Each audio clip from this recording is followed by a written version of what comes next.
guys, what's going on? Jada Reporter coming at you one more time. This time we're going to get into the AFC West. Of course, y'all know we've been doing this whole series, schedule breakdowns.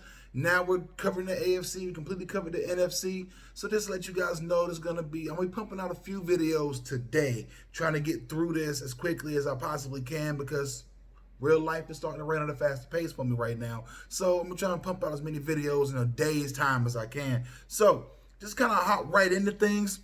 We're going to get started with the Las Vegas Raiders. In my head, I still want to call them Oakland, but the Las Vegas Raiders. Going to get started with them. They start this season against the Carolina Panthers, and if you watch that video, you kind of already know where that one was going. I got the Panthers catching the win there, so there's a win there. And then week 2, they got the Saints. I got the Saints beating their heads in there. And then week 3, the Patriots. I got them actually getting a win there. Like I said, I believe in the Patriots' defense, not so much in the offense, and their defense to me isn't good enough to rail off a couple of wins in games they actually would have won with a competent quarterback. So in that game, I got Oakland winning there, and then it kind of gets a little uglier at that point. Going into the bye week, 1-4. Then they come out of that bye week, a game against the Bucks. I got the Bucks winning that. And then I got them with a win against the Browns and a win against the Chargers and a win against the Broncos. So 3 wins in a row brings the team to 4-5. Right about where you would think a team like the Oakland, I almost called it Oakland again, like the Raiders would be. Then a loss to the Chiefs and a win against the Falcons. And then they kind of end the season on a bit of a weird kind of a roller coaster. 3 straight losses. Jets, Colts, Chargers. And then the last 2 games against the Dolphins and Broncos. They got to win in both of those. Wrapping up their year at 7-9. Next team, the Chargers. I love the roster. I'm just not too sure if this team's going to be able to win much. Because you're going to throw out Tyrod. If Tyrod doesn't start winning, you're going to throw out a rookie. So this isn't a team destined for great things. So I got them to start off the year, though, with a win over the Bengals. And that's because I believe Joe Burrow's going to have a large learning curve getting used to not having the best players all around him. That's a bit of a learning curve for a quarterback. So I got them winning that game against the Bengals, and then a loss to the Chiefs, and then a win against the Panthers. So starting off the year, 2-1. But then it gets a little bit more hectic for them because I had them losing to the Bucks, losing to the Saints, and then losing to the Jets. I really liked how Sam Darnold came in last year, went 7-5. The team learned how to win with him. With him last year, I think the Jets are a playoff team. With him playing all 16 games, I think the Jets were a playoff team last year. So with that being the case, I'm rolling with the Jets in that game. Then the next 2 games are against the Dolphins and Jags. I'm sorry if you're a fan of any Florida-based football team outside of the Bucks, but it's gonna be a rough year for you. I had the Dolphins losing to the Chargers, and I got the Jags losing to the Chargers. And then after that, a loss to the Raiders, which leaves the Chargers going to their break 4-5, so a game under 500.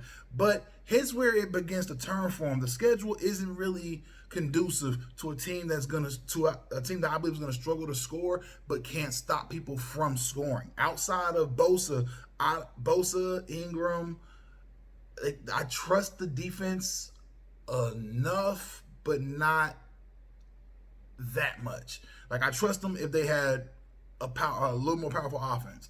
And this is where that kind of comes into play. So I got them getting a win against the Broncos, then 4 straight losses to teams with better offenses. The Bills, Pats, Falcons, and Raiders just have a little bit more offensively for me. Maybe outside of the Raiders, but those teams that just have a little bit more offensively for me, I just feel like those are going to be the teams that get it done. And then they're going to rail off the last 2 games, splitting them. A win against the Broncos, loss to the Chiefs. And this is going to be one of those things where the Chiefs are just so far ahead and so far better than the rest of their division. If people don't remember, you remember how Indianapolis Colts would just dominate their whole division. Like, it would be shocking if they lost a divisional game. That's how I'm looking at the Chiefs this year. They're that much more talented. Now, rolling into the Denver Broncos, I'm sorry. I know I got some Bronco fans or friends of mine. I just really don't believe in this ball club. It's not going to be pretty. The first 6 games, you're splitting them. But there's an ugly split. Titans, Steelers, Bucks, losses. Jets, Pats, Dolphins, wins. Every other game is a loss. I'm sorry. I just don't see them beating the Chiefs.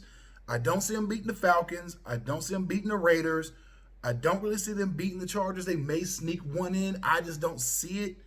Like, the Broncos really are the weakest team in that division, and they still haven't figured out what they're going to do at quarterback. And when you have that giant of a question mark at that position, I just don't see your team doing well. Teams that have question marks at quarterback don't technically they don't play well, they don't win. So when you're a team and you're struggling to find that identity, and then other parts of your team are getting older as you're trying to find the guy, it makes it harder to win games.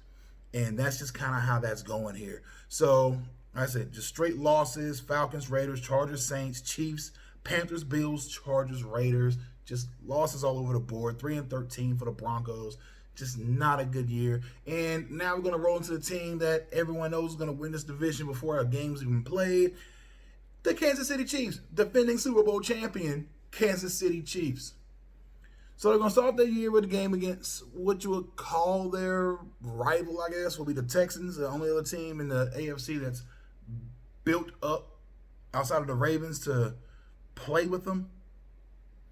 And that's mainly just because of the quarterback. But you got win against the Chargers, Texans, lost to the Ravens. I just think that the Ravens, if they get out in front, it's not like how if the Texans got out in front. The Texans, they never ran the football well. So when you have a team that doesn't run the football well, when they get out and they get a lead, they're going to try to build on it because they know they can't depend on certain aspects of the team. So with that being the case, I got them losing that game to the Ravens. If the Ravens get a lead, that game can really go either way. Then a win against the Patriots, win against the Raiders, a loss to the Bills. I really do. I like the Bills. A lot of people don't. I do. I really, really, really like the Bills. I think the only other person who likes the Bills more than me is Berman. He's the only one I know that likes them more than I do, at least this season. Then a win against the Broncos. This basically wins the rest of the way for this team. Win against the Broncos, Jets, Panthers. Then they're going to the break 7-2, and then it just gets a little easy outside of the Bucks game for them. Bucks and Saints games, which I believe that the Chiefs just have a little bit more in those games. And not to mention by then, these are divisions with better defenses. I just think that those are going to be teams that beat each other up. The Bucks and Saints are going to beat each other up. The Falcons, I believe, are a little bit better than most people are giving them credit for. They're just not going to win as much. So there's a little more talent on the NFC side. So even though a team can be 6-10, they're very easily an 8-9 win ball club talent-wise. But when you play the games out, it's just how it kind of shakes. So it just wins the rest of the way down. Raiders, Bucks, Broncos, Dolphins, Saints, Falcons, Chargers, in that order. I got the Chiefs 14-2. But guys, let me know what you think in the comment section below as far as to how the division's going to shake out. You don't even got to give me the records if you don't want to. But Chiefs, Broncos, Chargers, Raiders, just let me know what y'all think is going to shake out in the comment section below. Don't forget, like, share, comment, and subscribe to the channel. My name is Jay the Reporter, signing out. Peace.